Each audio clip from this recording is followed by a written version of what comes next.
सोच एक मायाजाल स्नेहा एक 22 साल की लड़की थी जो दिन रात सोच के जाल में उलझी रहती थी। छोटी छोटी बातें उसके दिमाग में घूमती रहती। अगर मैं यह कर लेती तो क्या होता। लॉग अगर वो इंसान मुझसे नाराज हो गया हो। जरेनिया भविष्य में कहीं मैं असफल न हो जाऊं। हर रात वह इन विचारों में इतनी खो जाती कि उसे नींद भी मुश्किल से आती। ऑफिस में जब भी बॉस किसी और की तारीफ करता, स्नेहा सोचने लगती, शायद मैं काबिल नहीं हूं। क्या मैं अपनी नौकरी खो दूंगी। अगर कोई दोस्त मैसेज का जवाब देने में देर कर देता तो उसे लगता, क्या मैंने कुछ गलत कह दिया। वह दूसरों की राय से इतनी प्रभावित रहती कि अपने बारे में सोचना ही भूल गई थी। एक दिन पार्क में टहलते हुए स्नेहा की मुलाकात एक बुजुर्ग महिला से हुई। महिला ने उसे परेशान देखकर पूछा, बेटा क्या बात है, तुम्हारा मन भारी लग रहा है। स्नेहा ने अनजाने में ही अपनी सारी परेशानियां महिला के सामने रख दी। महिला मुस्कुराई और बोली, तुम अपने विचारों की कैदी बन गई हो।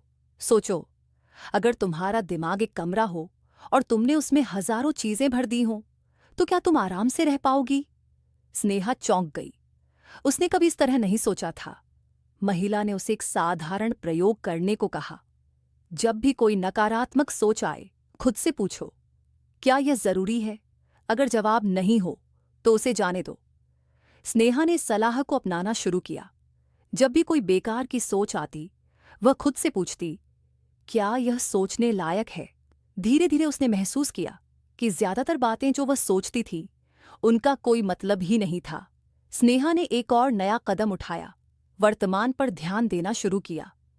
जब वह खा रही होती तो सिर्फ खाने के स्वाद पर ध्यान देती, न कि किसी पुरानी गलती पर। जब वह काम कर रही होती तो सिर्फ उस पर फोकस करती, न कि भविष्य की चिंता में खो जाती। उसने खुद को याद दिलाना शुरू किया, जो बीत गया उसे बदला नहीं जा सकता।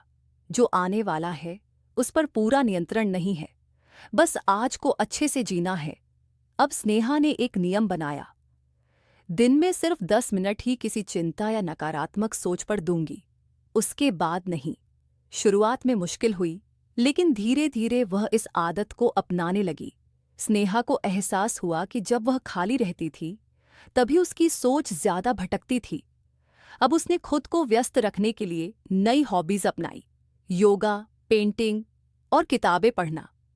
कुछ महीनों बाद स्नेहा में एक बड़ा बदलाव आया। अब वह छोटी छोटी बातों को लेकर ज्यादा नहीं सोचती थी। जब भी कोई नकारात्मक सोच आती, वह उसे जाने देना सीख चुकी थी। उसने दूसरों की राय से खुद को प्रभावित करना बंद कर दिया था। अब वह वर्तमान में जी रही थी, अपने करियर पर ध्यान दे रही थी और पहले से कहीं ज्यादा खुश थी। अंतिम सीन, सोच को काबू में रखो, नहीं तो वह तुम्हें काबू कर लेगी एक दिन। वही बुजुर्ग महिला फिर से पार्क में मिली। स्नेहा उनके पास गई और मुस्कुराकर बोली, आपने सही कहा था, हमारी सोच का कंट्रोल हमारे ही हाथ में होता है। अगर हम उसे संभाल लें तो जिंदगी आसान हो जाती है। महिला हंस पड़ी और बोली, याद रखना, विचार घोड़े की तरह होते हैं। अगर तुमने लगाम कस ली तो ये तुम्हें मंजिल तक पहुंचाएंगे, लेकिन अगर ये बेकाबू हो गए तो तुम्हें गिरा भी सकते हैं।